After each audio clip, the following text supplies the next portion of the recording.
What's up, guys, and welcome back to my reading journey. Hope you're all doing absolutely fantastic, and today, as usual, we're going to continue with Aristotle's Nicomachean Ethics.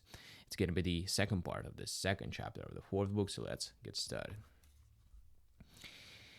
These sort of actions is found in the expenses that are called honorable, such as expenses for the gods, dedications, temples, sacrifices, and so on, for everything divine, and in expenses that provoke a good competition for honor for the common good, if, for instance, some city thinks a splendid chorus or worship or a feast for the city must be provided.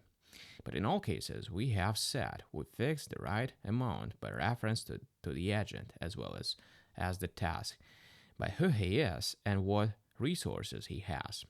For the amounts must be worthy of these, fitting the producer as well as the result.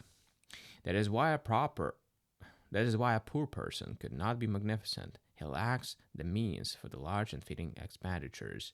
If he tries to be magnificent, he is foolish, for he spends more than what is worthy and right for him, whereas correct spending accords with virtue.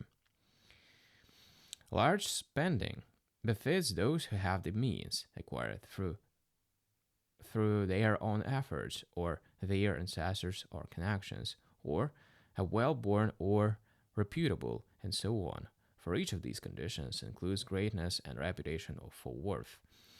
These, then, above all, is the character of the magnificent person, and magnificence is found in these sorts of expenses, as we have said, since these are the largest and most honored.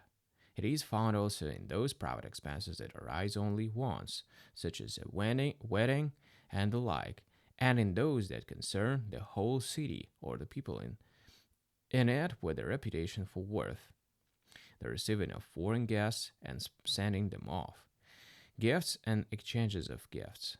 For the magnificent person spends money on the common good, not on himself, and the gifts have some similarity to dedications. It is also proper to the magnificent person to build a house befitting his riches, since this is also a suitable adornment. He spends more readily on long-lasting results, since these are the finest. In each case, he spends on what is fitting. What suits gods does not suit human beings, and what suits a temple does not suit a tomb. And since each great expense is great in relation to a particular kind of object, the most magnificent will be a great expense on a great object, and what is magnificent in a particular area will be what is great in relation to the particular kind of object. Moreover, greatness in the results is not the same as greatness in the expense. Since the finest ball or oil bottle has the magnificence proper to a gift for a child, but its value is small and paltry. This is why it is proper to the magnificent person in whatever area he produces some result, to produce it magnificently, since this is not easily exceeded, and to produce a result that is worthy of the expense. These, then, is the character of the magnificent person. Alright, guys, so we're done with this part. We're going to continue tomorrow in the next one. Thank you for joining me today in this reading session. Hope you enjoyed the journey. See you tomorrow. Bye.